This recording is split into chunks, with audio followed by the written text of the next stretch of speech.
एक बार की बात है, एक गांव में एक बूढ़ा आदमी रहता था। वह बूढ़ा आदमी अपने बेटे से बहुत परेशान था क्योंकि उसका बेटा बहुत ही नालायक था। वह कोई काम नहीं करता था और बस गांव में इधर से उधर घूमा करता था। तो एक दिन उस बूढ़े आदमी ने अपने बेटे को सबक सिखाने का सोचा। उसने अपने बेटे को अपने पास बुलाया और उससे कहा कि बेटा, घर के अंदर अलमारी में एक घड़ी रखी हुई है, तुम उसे निकाल कर लाओ। लड़का घर के अंदर गया और उस घड़ी को बाहर निकाल कर लाया। किसी ने उस घड़ी की कीमत 500 बताई, किसी ने 1000 तो किसी ने 800। सभी लोगों ने उस लड़के को उस घड़ी की कीमत अलग अलग बताई और कई लोगों ने एक जैसी। वह लड़का अपने पिता के पास वापस आया और उसने उनसे कहा कि पिताजी, सभी लोगों ने इस घड़ी की कीमत अपने हिसाब से बताई। किसी ने 500, किसी ने 1000 तो किसी ने 800। अब उस बूढ़े आदमी ने अपने बेटे से कहा कि बेटा ठीक है, घड़ी को तुम अलमारी में रख दो और जाओ। अब अगले दिन फिर से उस बूढ़े आदमी ने अपने बेटे को अपने पास बुलाया और उसे फिर से अलमारी से घड़ी लाने को कहा। लड़का फिर जाता है और अलमारी से घड़ी निकाल कर लाता है। और अब उस बूढ़े आदमी ने अपने बेटे से कहा कि बेटा,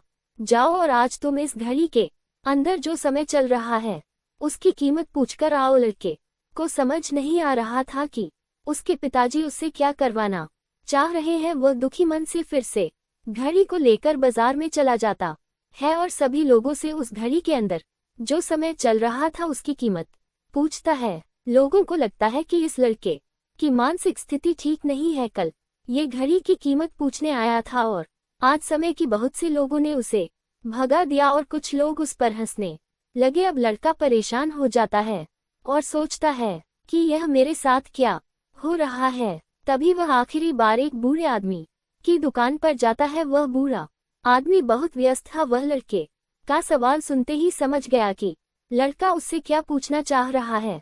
उस बूढ़े आदमी ने अपना कुछ समय निकालकर लड़के से कहा, बेटा, ये जो समय है ना, जिसकी तुम कीमत पूछ रहे हो, इसकी कोई कीमत नहीं लगा सकता है। तुम करोड़ों रुपए देकर भी अपनी जिंदगी का एक सेकंड वापस नहीं ला सकते हो। इसीलिए इस टाइम का सही उपयोग करो। टाइम की एक अच्छी बात है और एक बुरी बात है।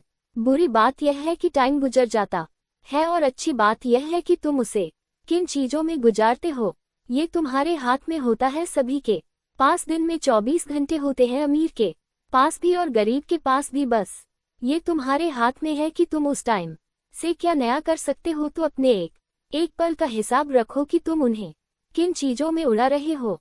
उस बूढ़े आदमी की बात सुनकर उस लड़के की आंखें खुल सी गई, मानो उसमें एक बड़ा बदलाव आ गया हो। और फिर वह अपने पिताजी के पास उस घड़ी को लेकर गया और उन्हें सारी बात बताई और उस दिन के बाद से उस लड़के की जिंदगी बदल गई। दोस्तों, कहते हैं कि टाइम सबके लिए फ्री है, लेकिन वह अमूल्य है, वह कीमती है। तुम उसे खरीद नहीं सकते, लेकिन तुम उसे इस्तेमाल कर सकते हो। तुम उसे रख नहीं सकते हो, लेकिन तुम उसे खर्च कर सकते हो। और अगर एक बार तुम इसे गवा देते हो तो तुम इसे कभी भी वापस नहीं पा सकते हो। तो अपने टाइम का सही उपयोग करो। एक प्रोफेसर क्लास ले रहे थे। क्लास के सभी छात्र बड़ी ही रुचि से उनके लेक्चर को सुन रहे थे। उनके पूछे गए सवालों के जवाब दे रहे थे, लेकिन उन छात्रों के बीच कक्षा में एक छात्र ऐसा भी था जो चुपचाप और गुमसुम बैठा हुआ था। प्रोफेसर ने पहले ही दिन उस छात्र को नोटिस कर लिया, लेकिन कुछ नहीं बोले। लेकिन जब 4-5 दिन तक ऐसा ही चला तो उन्होंने उस छात्र को क्लास के बाद अपने केबिन में बुलवाया और पूछा, तुम हर समय उदास रहते हो, क्लास में अकेले और चुपचाप बैठे रहते हो, लेक्चर पर भी ध्यान नहीं देते, क्या बात है? कुछ परेशानी है क्या? सर, वो छात्र कुछ हिचकिचाते हुए बोला, मेरे अतीत में कुछ ऐसा हुआ है जिसकी वजह से मैं परेशान रहता हूँ, समझ नहीं आता क्या करूँ। प्रोफेसर भले व्यक्ति थे, उन्होंने उस छात्र को शाम को अपने घर पर बुलवाया। शाम को जब छात्र प्रोफेसर के घर पहुंचा तो प्रोफेसर ने उसे अंदर बुलाकर बैठाया। फिर स्वयं किचन में चले गए और शिकंजी बनाने लगे। उन्होंने जानबूझकर शिकंजी में ज्यादा नमक डाल दिया।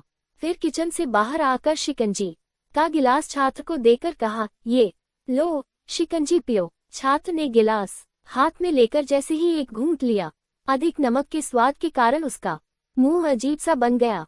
ये देख, प्रोफेसर ने पूछा, क्या हुआ? शिकंजी पसंद नहीं आई? नहीं सर, ऐसी बात नहीं है, बस शिकंजी में नमक थोड़ा ज्यादा है। छात्र बोला, अरे अब तो ये बेकार हो गया, लाओ गिलास मुझे दो, मैं इसे फेंक देता हूँ। प्रोफेसर ने छात्र से गिलास लेने के लिए अपना हाथ बढ़ाया, लेकिन छात्र ने मना करते हुए कहा, नहीं सर, बस नमक ही तो ज्यादा है, थोड़ी चीनी और मिलाएंगे तो स्वाद ठीक हो जाएगा। ये बात सुन प्रोफेसर गंभीर हो गए और बोले, सही कहा तुमने, अब इसे समझ भी जाओ, ये शिकंजी तुम्हारी जिंदगी है, इसमें घुला अधिक नमक तुम्हारे अतीत के बुरे अनुभव हैं। जैसे नमक को शिकंजी से बाहर नहीं निकाल सकते, वैसे ही उन बुरे अनुभवों को भी जीवन से अलग नहीं कर सकते। वे बुरे अनुभव भी जीवन का हिस्सा ही हैं। लेकिन जिस तरह हम चीनी घोलकर शिकंजी का स्वाद बदल सकते हैं, वैसे ही बुरे अनुभवों को भूलने के लिए जीवन में मिठास तो घोलनी पड़ेगी ना। इसलिए मैं चाहता हूँ कि तुम अब अपने जीवन में मिठास घोलो। प्रोफेसर की बात छात्र समझ गया और उसने निश्चय किया कि अब वह बीती बातों से परेशान नहीं होगा। सीख, जीवन में अक्सर हम अतीत की बुरी यादों और अनुभवों को याद कर दुखी होते रहते हैं। इस तरह हम अपने वर्तमान पर ध्यान नहीं दे पाते और कहीं न कहीं अपना भविष्य बिगाड़ लेते हैं। जो हो चुका उसे सुधारा नहीं जा सकता, लेकिन कम से कम उसे भुलाया तो जा सकता है, और उन्हें भुलाने के लिए नई मीठी यादें हमें आज बनानी होंगी। जीवन में मीठे और खुशनुमा लम्हों को लाइए, तभी तो जीवन में मिठास आएगी। शार्क और चारा मछलियां। अपने शोध के दौरान एक समुद्री जीव विज्ञानी ने पानी से भरे एक बड़े टैंक में शार्क को डाला। कुछ देर बाद उसने उसमें कुछ चारा मछलियां डाल दी। चारा मछलियों को देखते ही शार्क तुरंत तैरकर उनकी ओर गई और उन पर हमला कर उन्हें खा लिया।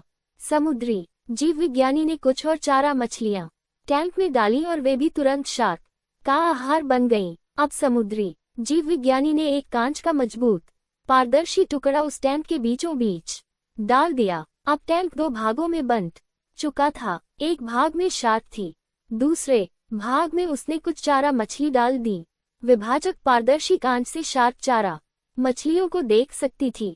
चारा मछलियों के देख शार्क फिर से उन पर हमला करने के लिए उस ओर तैरी, लेकिन कांच के विभाजक टुकड़े से टकरा कर रह गई। उसने फिर से कोशिश की, लेकिन कांच के टुकड़े के कारण वह चारा मछलियों तक नहीं पहुंच सकी।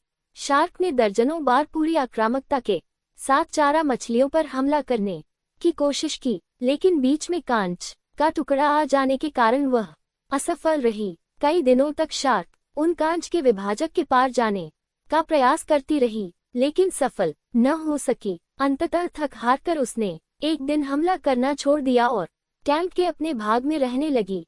कुछ दिनों बाद समुद्री जीव विज्ञानी ने टैंक से वह कांच का विभाजक हटा दिया, लेकिन शार्क ने कभी उन चारा मछलियों पर हमला नहीं किया, क्योंकि एक काल्पनिक विभाजक उसके दिमाग में बस चुका था और उसने सोच लिया था कि वह उसे पार नहीं कर सकती। सीख, जीवन में असफलता का सामना करते करते कई बार हम अंदर से टूट जाते हैं और हार मान लेते हैं।